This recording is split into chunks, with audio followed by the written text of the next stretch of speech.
देख रहे हैं सिटी इंडिया न्यूज चैनल, हक की आवाज। अस्सलामुअलैकुम, मैं हूं Sheikh Umar. City India news में आप तमाम का इस्तकबाल है। आइए देखते हैं स्पेशल रिपोर्ट। ताइवान, चाइना और अमेरिका। तो टॉपिक शुरू करने से पहले आप तमाम से गुजारिश करूंगा कि वीडियो को लाइक शेयर करते हुए हमारे इस यूट्यूब चैनल को सब्सक्राइब ज़रूर कर लीजिए, ताकि ऐसी ही दिलचस्प और मालूमाती वीडियोस आइंदा भी आपको मिलती रहे। चीन और अमेरिका के दरमियान ताल्लुकात में कशीदगी का सिलसिला बढ़ने लगा है। वैसे तो इन दोनों ममालिक के दरमियान ताल्लुकात कभी भी खुशगवार या पूरी तरह से दोस्ताना नहीं रहे हैं। ताहम कशीदगी में भी इस कदर इजाफा माजी करीब में नहीं देखा गया था जितना इन दिनों देखा जा रहा है।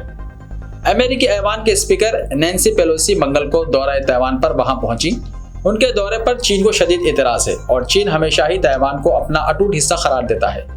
चीन का इसरार है कि कोई बैरूनी मुल्क ताइवान के उमूर में मदाखलत ना करे। अगर अमेरिका भी ऐसी मदाखलत करता है तो उसे भी संगीन अवाक़िब का सामना करना पड़ेगा। चीन के इस तरह की धमकियां भी नई बात नहीं है। चीन वक्फे वक्फे से इस तरह की धमकियां भी देता रहता है। ताहम इस बार चीन के सदर शी जिनपिंग ने अमेरिकी सदर जो बाइडेन से फोन पर बातचीत के दौरान इंतहाई बरहम तेवर अख्तियार किए थे। जारिहाना बयानबाजी करते हुए उन्होंने कहा कि जो कोई आग से खेलने की कोशिश करेगा वो खुद झुलस जाएगा। इस तरह उन्होंने अमेरिका को खबरदार किया है कि वो ताइवान के उमूर में मदाखलत की कोशिश ना करे, वरना उसे भी अवाक़िब का सामना करना पड़ सकता है। ये बयानबाजियां दोनों मुल्कों के दरमियान बढ़ती हुई कशीदगी को जाहिर करती हैं। नैन्सी पेलोसी गुज़िश्ता 25 साल में ताइवान का दौरा करने वाली सबसे आला तरीन अमेरिकी ओहदेदार हैं। शायद यही वजह है कि चीन को इस पर शदीद एतराज़ है। ये अंदेशे जाहिर किए जा रहे हैं कि इस मसले पर अमेरिका और चीन के दरमियान कशीदगी में इजाफा होगा और दोनों ममालिक के माबैन टकराव की कैफियत पैदा हो सकती है।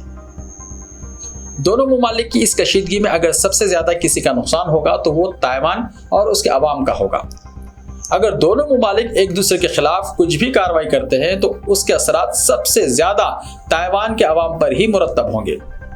ऐसे में ये कशीदगी ना अमेरिका के लिए बेहतर होगी और ना चीन के लिए।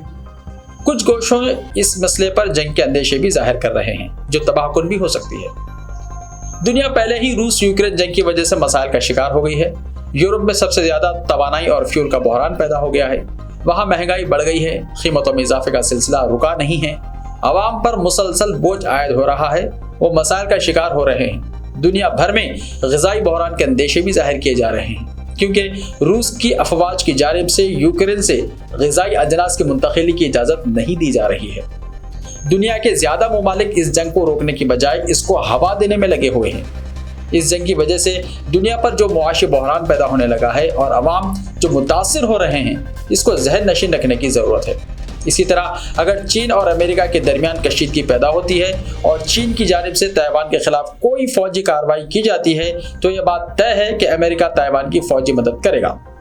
इसके नतीजे में दोनों ही ममालिक पर भारी अखराजात आयद होंगे और इसका असर सारी दुनिया पर होगा। दुनिया भर में अवाम की मुश्किलात में कमी आने के बजाय उनमें इजाफा होगा। पहले ही यूक्रेन रूस जंग के असरात से अवाम की कमर टूट रही है। सबसे ज्यादा असर यूरोप पर होने लगा है। अगर चीन ताइवान जंग हो और अमेरिका की मदद ताइवान को हासिल हो जाए तो इसके असरात किसी मखसूस इलाके या खित्ते तक महदूद नहीं रहेंगे, बल्कि दुनिया के कई ममालिक पर इसके असरात होना लाजमी है। चीन और अमेरिका दुनिया की दो बड़ी ताकतें हैं। दोनों जोहरी ममालिक हैं और अपने अपने शोबे में एक दूसरे पर गलबा भी रखती हैं। चीन को दुनिया की फैक्ट्री कहा जाता है। दुनिया के बेशतर ममालिक में चीनी अशिया पर इन्हिसार होता है। इसी तरह दिफाई और फौजी मामलात में अमेरिका की बालादस्ती है। अगर ये दो बड़ी ताकतें एक दूसरे के खिलाफ नबर्द आजमा होती हैं, चाहे वो बिलवास्ता तौर पर ही क्यों ना हो, तो फिर हालात बिगड़ने से कोई नहीं रोक पाएगा। दोनों ममालिक के लिए ज़रूरी है कि वो अपनी सियासी मसलहतों को बालाए ताख रखते हुए दुनिया के इस्तेहकाम और अमन को तरजीह दें और अगर कुछ मसाइल हैं तो उनको सिफारती कोशिशों के ज़रिए हल करने की कोशिश की जाए, क्योंकि दुनिया और दुनिया के ममालिक एक और जंग के मुतहम्मिल नहीं हो सकते।